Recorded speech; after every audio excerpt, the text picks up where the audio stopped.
Hello everybody and welcome back to another episode of the vlog. As you can tell, today's episode is going to be inside the office. We're not going to be out on a shoot today, but there's a very good reason for that, and that reason is all of this stuff right here. This is all of the camera gear that I have used in the past / am using now, and I have made some recent changes to this kit, and that is the main reason why I wanted to make this video, talk about some of my new pieces of gear and equipment that I've got, some new cameras, lenses, stuff like that. But since I don't talk about my gear all that often, and quite honestly, I don't really plan to talk about my gear much going forward, I don't really intend for this channel to become a gear review channel or anything like that. I'm really simply making this video because I've never made one before, and so it would be kind of fun to kind of show you what I use to create my images as well as create these videos. But since I'm doing it, I figured I'd also take the opportunity to go ahead and tell you guys about some of the old pieces of gear and cameras that basically got me started and taught me a lot of things, and then build up and go all the way to the ones I am using now, which are picked out for very specific reasons at this point in my career.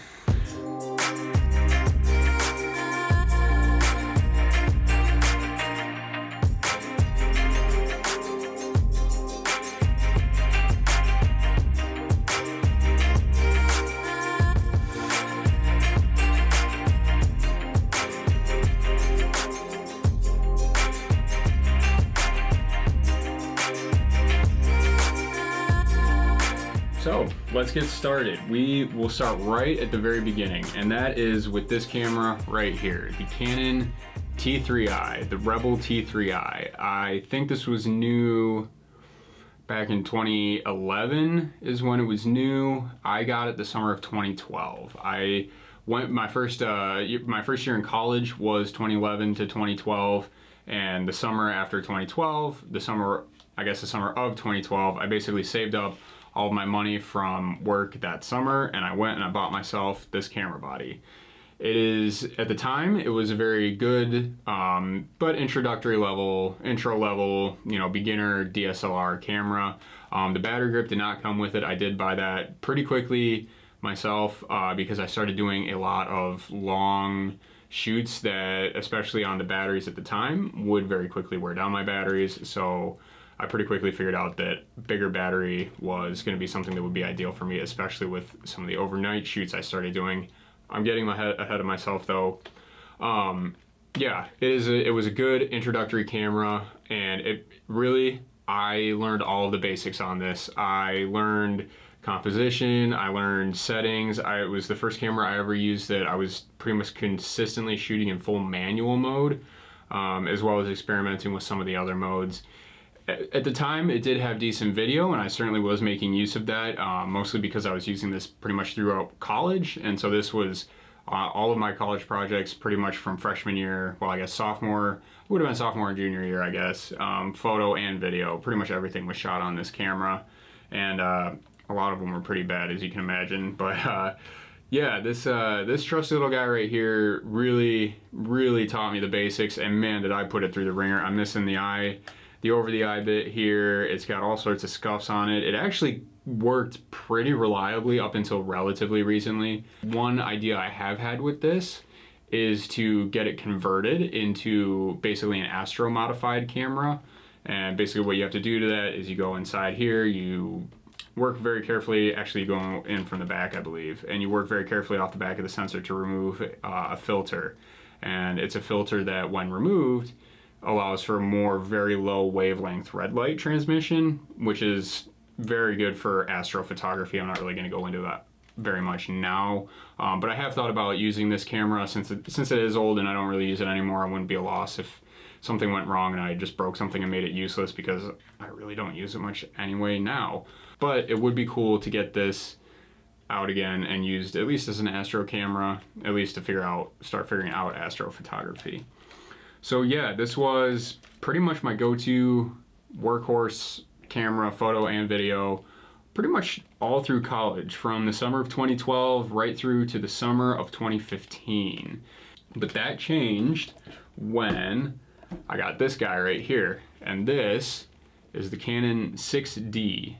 and I got this in the summer of 2015. And what is significant about that is different between the T3i and the 6D is the 6D is a full frame camera. It was the first full frame digital SLR camera that I ever shot on. And to me, it was a turning point in my photography career. I guess you could say, especially at the time, going from a crop sensor camera to a full frame camera. And the difference of that really is pretty simple. The full frame, it just takes a full readout. So the circular sensor, it takes a full square that hits the corners of those circles. It's technical. Again, I don't really need to explain that. There's plenty of other videos out there that can explain it. Essentially, this gives you a wider and bigger field of view with the same lenses when shot with full frame lenses than an APS-C would. This crops in on it a little bit. This gives you basically the full usable width of the sensor. So yeah, that really allowed for a step forward in my photography. I started shooting a ton of time lapses. I would say the bulk of my time lapses, from actually pretty much all time lapses that I shot between 2015 and probably 2019, were shot on this one. A few were shot on the T3i, but most of them were shot on this one, the 6D. And I gotta say, it was only a small bump in actual sensor resolution. I think it went from 18 megapixels to 20. But having the full frame and just the lower noise that you get with that, and especially back when the DSLR was king before mirrorless, which we'll get to, it was just, this is the camera that I really got some of the first images I ever took where I looked at them and I was like, that is a high quality image. And yes, technology is not all it takes, but with the T3i in by about 2015, I was starting to feel that I was being limited more by the camera than my creativity was being helped by it. Hence the jump to full frame. And yeah, the full frame pretty much took over and was everything that I was hoping it would be. This 6D really became the new workhorse. I shot with both of these very often. Often I would go out on a sunset shoot, let's say in Marquette, set up a time lapse with this, take some still shots with this, or take some video with the T3i. And I had both in my bag pretty much all the time. I was taking both with me, and I got really used to shooting with two cameras actually, and got a lot of use out of both of them, but especially the 6D. I put it through everything you can imagine: cold, windy, icy, wet spray on the shore of Lake Superior, freezing cold in the mountains, hot summer sunset shoots, high humidity. Yeah, I really put it through its test, and it never failed me. And actually, it looks pretty dang good for everything I put it through. I'm just missing the top dial here, and yeah, there's just some wear on the bottom. But I actually don't personally own this anymore. My sister got into landscape photography a few years ago. It'd be awesome to keep it in the family. I can teach her how to use it, so I sold it to her on a very good deal. So she's letting me borrow this to show you guys. Since it was a staple workhorse camera that I had in my collection for the longest time, and some of my best shots were probably taken on this. In fact, this lighthouse one behind me, I think that was probably shot on the 6D here. So yeah, the 6D, it means a little bit to me. Happy to see my sister getting her use out of it, and it's been fun teaching her a few things. But we'll see where the future goes with this one. It may end up back in my kit before too long, just as a second camera, who knows. So yeah, so that was the 6D. So now on to a camera that I actually don't have in my possession anymore. It's the only one I can't show you, and that is the EOS R. Now, the EOS R was the first full-frame mirrorless camera that Canon came out with, and they came out with it, I think, in 2018. And basically, the EOS R was basically a mirrorless 5D Mark IV. At the time that I got it in the summer of 2019, I was already really wanting an upgrade from the 6D, and I was looking for a bit more resolution than 20 megapixels. 20 was good for all I was doing, but I was ready to start working with some bigger files. And I had been looking at the 5D Mark IV for a while. It had always been on my radar as kind of the professional camera.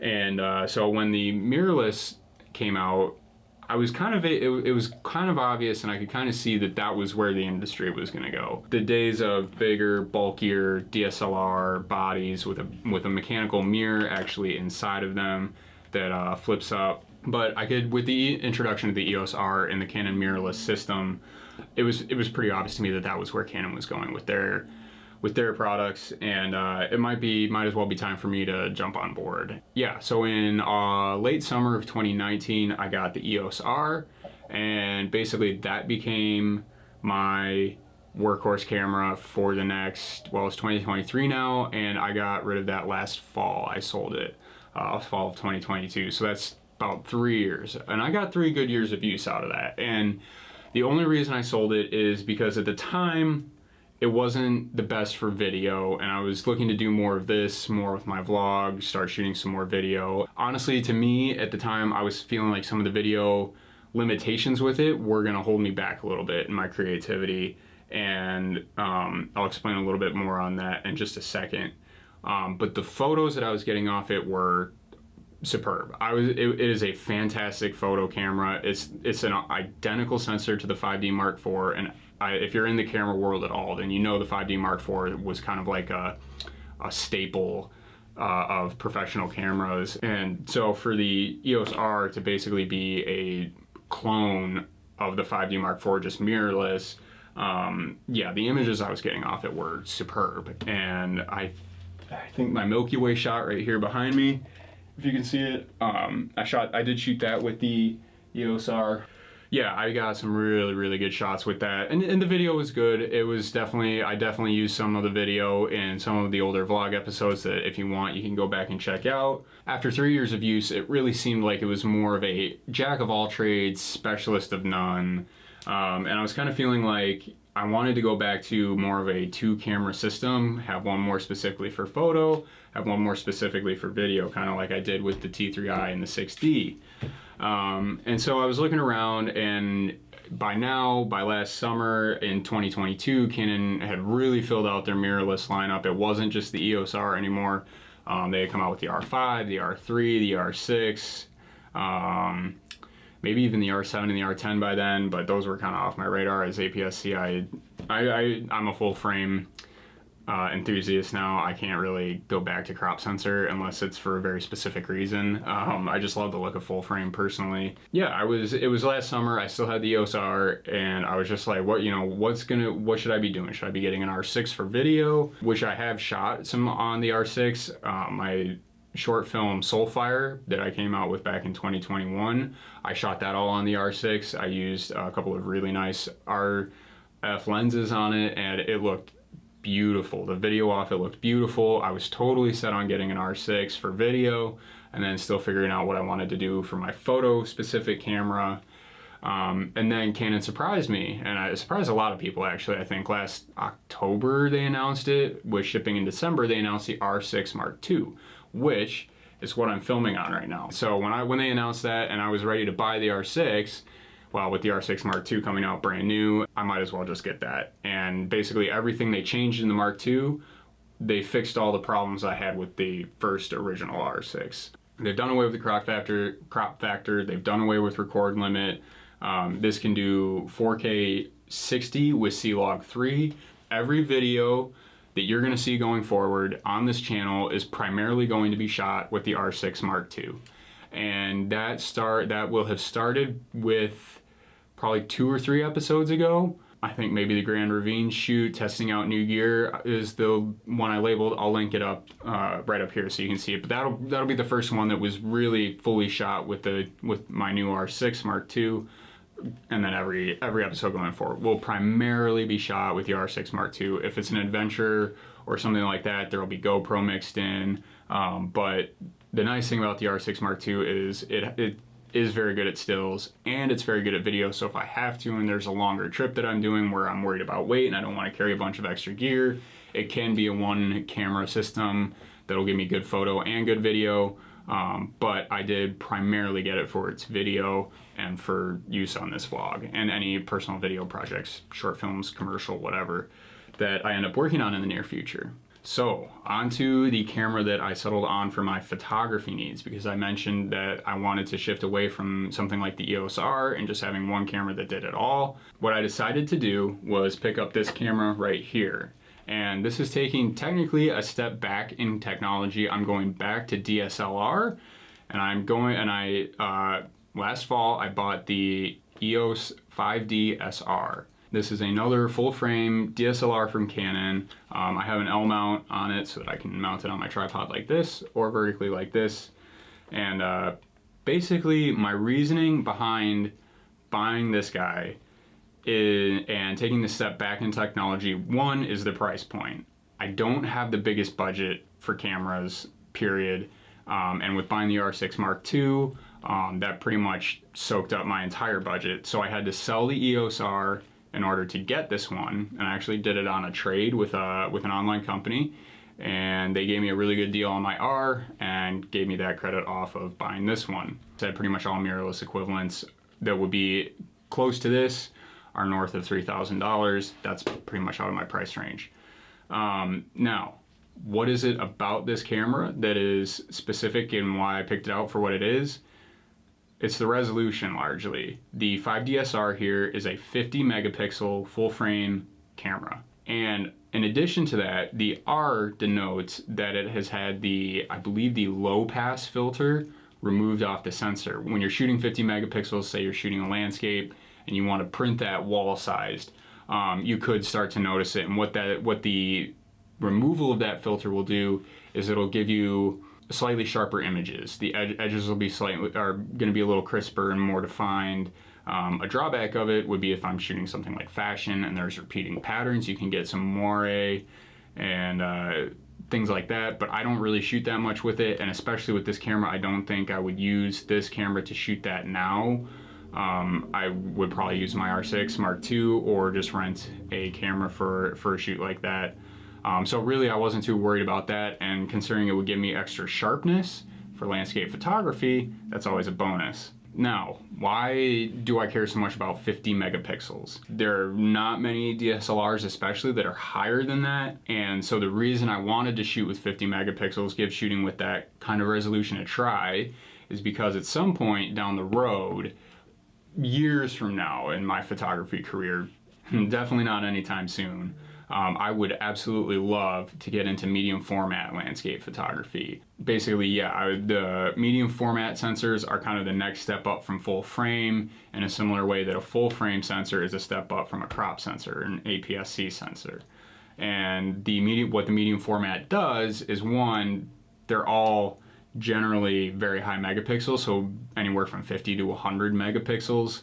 But also because the sensor is physically larger, the image quality that you get off them is phenomenal. It's pretty much the top of the line image quality that you can get. The transition between shadows and highlights is very smooth. Basically, that's dynamic range. Most medium format cameras that I've looked at have anywhere from 16 to 18 stops of dynamic range, if I remember right.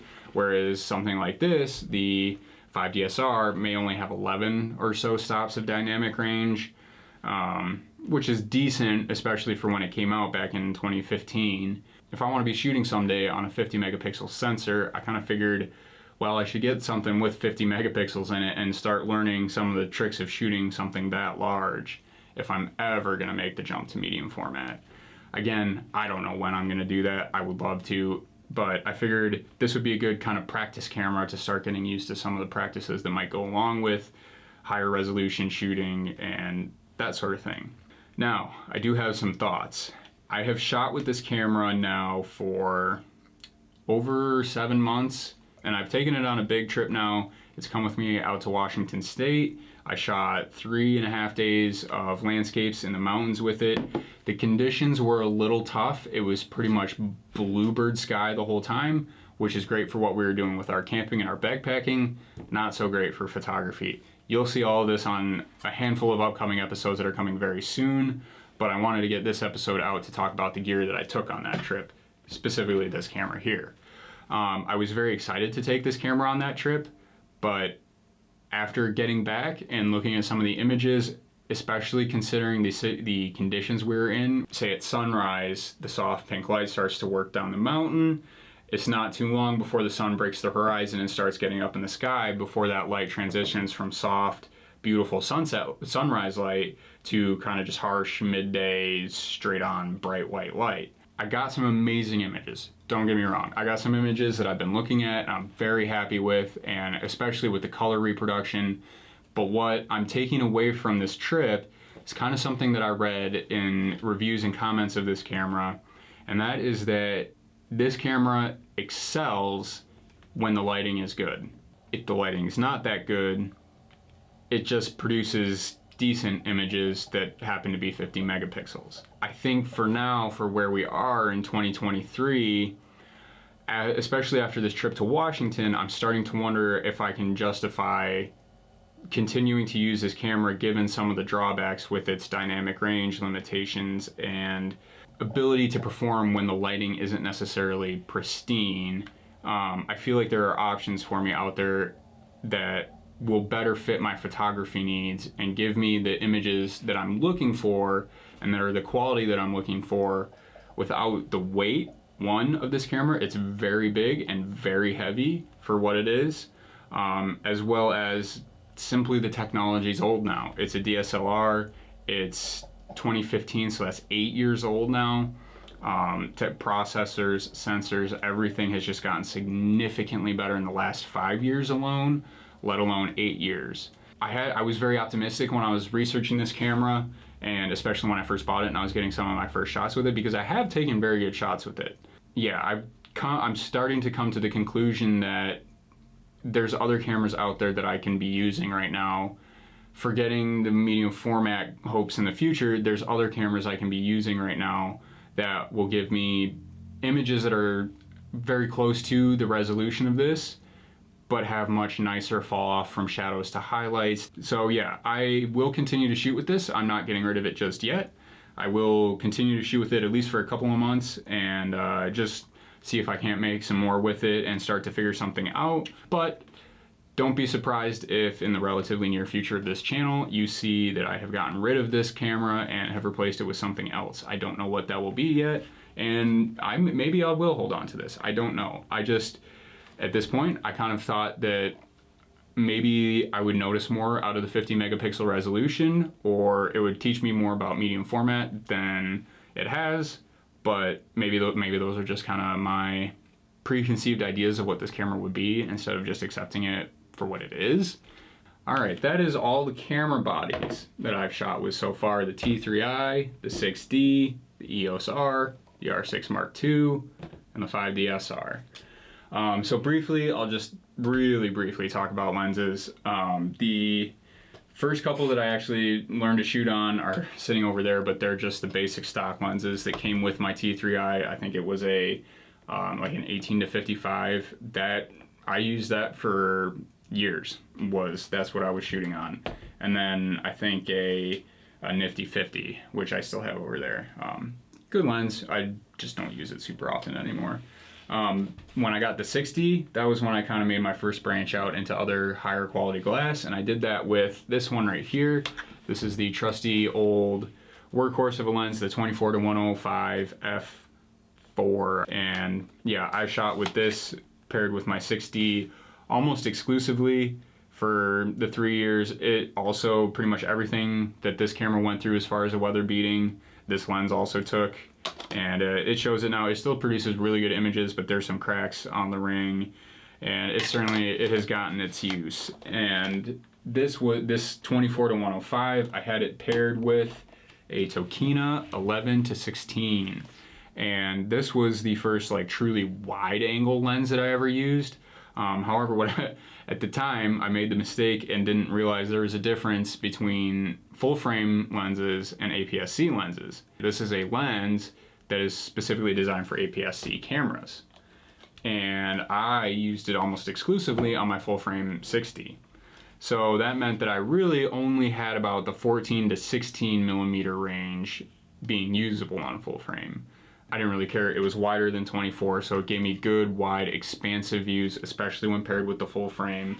And so, this also was my go-to astro lens, especially as I was first learning astrophotography and taking some of my first shots with the Milky Way and the aurora and the night sky, basically. From here, for night sky, we'll go specifically I jumped to the Rokinon. This is a 24mm f1.4 prime. So basically there's no zoom on this, it's just 24 millimeters, but I could open the aperture all the way up to f1.4. And especially when I got this, at the time I got this, Rokinon was pretty well known for being pretty sharp when shot wide open at apertures down to f1.4. In my use, I definitely noticed that this lens was sharpest right around 1.8 to 2.8, and depending on how dark the skies were where I was shooting, I would shoot at either 1.8 or 2.8. But yeah, this pretty much became my go-to astrophotography lens. And that I do know that this Milky Way photo here was taken using this lens, and I'll continue to use this lens for years. It's in great shape. I've kept it really nice. It's a little dusty right now, but no scratches or anything. It's in really nice condition, and yeah, I don't plan to part with this lens anytime soon. So the other lens that is pretty much my most go-to lens is also the one I'm filming with right now. It is a 24 to 70 f2.8, and it is just a thoroughbred workhorse lens. It is definitely designed as a photo lens, but it's an excellent video lens. It's what I'm using right now. It's what I'm going to shoot most of the videos for this vlog on going forward. However, I did recently, last fall, when I got the R6 and I got the 5DSR, I also went in and made a purchase on this bad boy right here. And this is a Sigma 14 to 24 f2.8. And this is going to be my new wide angle full frame coverage, so I get everything from 14 millimeters right up to 24 millimeters, and basically whichever lens I'm not using to shoot my landscape with is going to be the lens I use to film this vlog with. So yeah, this is going to be my wide angle landscape lens for getting really expansive views. Unfortunately, I didn't use this as much on my recent trip to Washington as I thought I would. I pretty much was shooting beyond at 24 millimeters or beyond, but I still did use it, and I also will use this pretty much exclusively, this paired with my Rokinon 24 as an astro lens, and just getting that wide Milky Way shot down at 14 millimeter hopefully, so it's another 10 millimeters wider than the Rokinon. Just get that super wide Milky Way shot, hopefully for time lapses, just as the Milky Way traverses across the sky. I do have a shoot hopefully coming up in mid-July where I'll be in some dark skies hoping to shoot a lot of Milky Way, and this lens will see a lot of action that week for sure. And yeah, I think this is a lens that is going to become one that I use very consistently for the foreseeable future. Hopefully I get years worth of use out of this one. And then lastly, as far as lenses go, is this big boy right here. This is a beefy lens. This is a beautiful lens. I use it actually pretty often. It is a 70 to 200 f2.8, and the reason I got f2.8 for landscape photography is, well, I didn't actually get it for landscape photography. I got f2.8 so that I could use it commercially for, say, weddings or portrait shoots. A lot of my professional work is studio photography, portraits, stuff like that. Also some video work where I want compressed backgrounds, and I wanted to have the option to go down to 2.8 if I wanted, instead of being locked in at only having f4. This lens in landscape is amazing. I can punch all the way into 200 and pick out elements of a landscape at distance that makes for really captivating images, in my opinion. It's also a great wildlife lens. I have shot using both video and photo on this to shoot wildlife, and it's an exceptional piece of glass, and it is definitely one of probably my most prized lens that I own. I take absolutely superb care of this because it's certainly a heavy lens, it is a bulky lens, but it is a good lens. Beautiful lens. I love using it. You'll see me use it all the time on this vlog. So that's all pretty much the lenses. The only other thing I regularly have in my bag for shooting are various filters, and I'm not really going to go through each of these individually, but I have a Lee filter system that lets me put filters over the end of these lenses that are drop-in filters. They don't screw on, so I have a whole collection of different drop-in filters. And so yeah, I have one of those systems, and then I have a handful of circular screw-in filters, 2 different polarizers, just for different filter thread sizes, 77 and 82. And then I have a neutral density for 77, and then I have a screw-in 77 millimeter graduated ND filter, which is my video variable neutral density. It is from Tiffin, and usually on the R6, especially if I'm out in nature or in a landscape somewhere with really bright, harsh lighting, say like bright daylight in the mountains where it's bluebird skies and there's no clouds to diffuse anything, as you'll see coming up in the Washington videos, I use this, and basically it lets me darken my video exposure down to a level that where my highlights aren't clipped, but I can still use good video settings that I want to be using. Just for video purposes, this lets me control my exposure without changing my settings. So yeah, those are pretty much my go-to filters.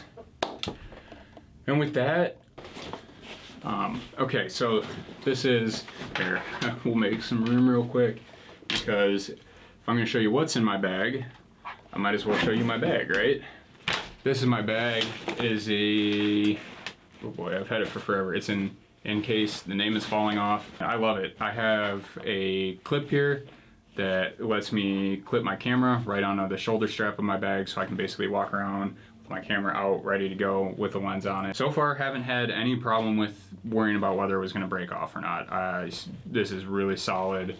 I love it. But basically, yeah, this is my camera bag, and the nice thing about it is it has a top entry so that I can basically just put my camera, you know, say there's a lens on here, boom, I can just put the camera made with the lens, quick access, quick easy access from the top.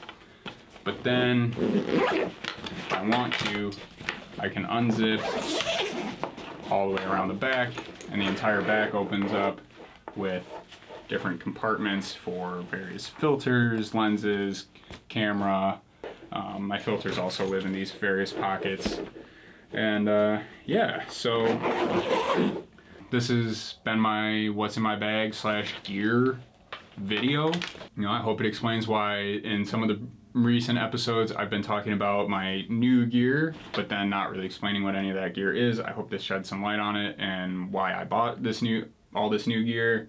So if you liked it, go ahead and do me a favor, hit the like button, hit the subscribe button, leave a comment if you have used any of this gear or you would like to use any of this gear. If you've been thinking about using any of this gear, I'm happy to share my thoughts. I'm happy to go more in depth in the comments about the 5DSR, what I like about it, what I don't like about it. Same with the R6. Any other camera recommendations or questions that you have, I'm happy to answer them. So just drop them below in the comments. And yeah, I think we'll wrap it up here for this one. Like, subscribe, comment, helps me out a lot. Now, with that, thank you for watching. I'll catch you on the next one.